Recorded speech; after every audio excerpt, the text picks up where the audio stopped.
It was the first Saturday in March 1984. Our meeting, about 400 people, was at the Sheraton Palace, downtown San Francisco. That particular day, I was sitting about 6 rows back, in the middle, on the right side of the speaker, and I was wearing a brand new, never worn before, bought at Lake of the Ozarks when I spoke to the Missouri bankers, purple two-piece, with a very intricate turquoise tie around the neck and a turquoise hat with feathers. I am known as a clothes horse. To my left was a young man, Steve, who had worked with me for 8 months, who had come from Columbus, Ohio. And he told me that Columbus, Ohio has a tendency to be considered the junk food capital of the world. And, of course, in California, we live on fruits, vegetables, salads, nuts, and he'd considered he had starved for 8 months. The speaker whom I had recommended on that particular day was a funny nutritionist from San Diego. And she was on stage wearing a black skirt and a beautiful white pristine blouse. And she started her presentation as only you can to your own people. She told us of about the most embarrassing situation she'd ever had as a speaker. And of course, you couldn't possibly tell an audience unless it was speakers. And she said she had thrown a Twinkie into the audience, hit a woman, ruined her outfit. Well, you can imagine, we've all done dumb things. We were very sympathetic. Now, 20 minutes into her very funny, dynamic, and informative presentation, she picks up 2 round, pink, filled with synthetic cream, covered with coconut cakes. I'm disgusted you knew that. She said these snowballs have absolutely no nutritional value whatsoever.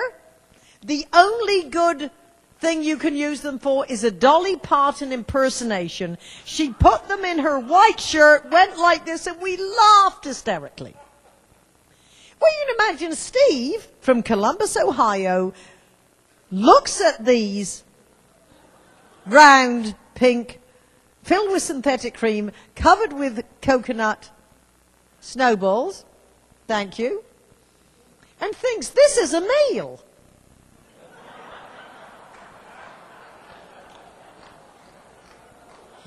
So he does exactly what you would have done, an automatic response. Now, I do not know what skill it takes to throw a cake with accuracy. I do not know what skill the speaker had to throw a ball with accuracy.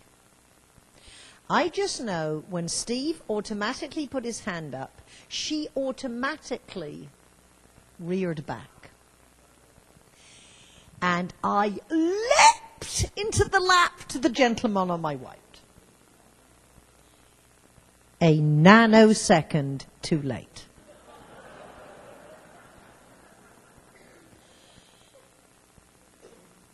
And this round, pink, filled with synthetic cream, covered with coconut,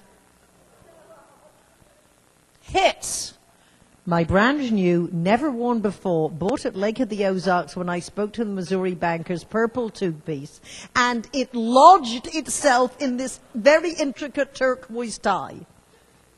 And it slid slowly down my body to my lap, leaving a slimy trail, as only synthetic cream will do. That is when the self-talk sets in. Be classy, be classy, be classy. Because at this point, I had developed the chapter. I had started as a doer. I had developed other leaders, and now I had the responsibility of being a role model. And I knew for everybody at that meeting how I acted would probably never be forgotten and would be a leadership lesson. People were passing their napkins and I was wiping out the cream, thinking, be classy, be classy. You know what I wanted to do? I wanted to go up and wipe that cream. But I sat there through the rest of her program smiling. And I went up to her afterwards and said, congratulations! I have never witnessed such a magnificent reenactment of a disaster. So, ladies and gentlemen, remember, as a leader in your credit union, developing champions, there is a great responsibility with being a role model. And thank you very much for your invitation to be with you. Thank you.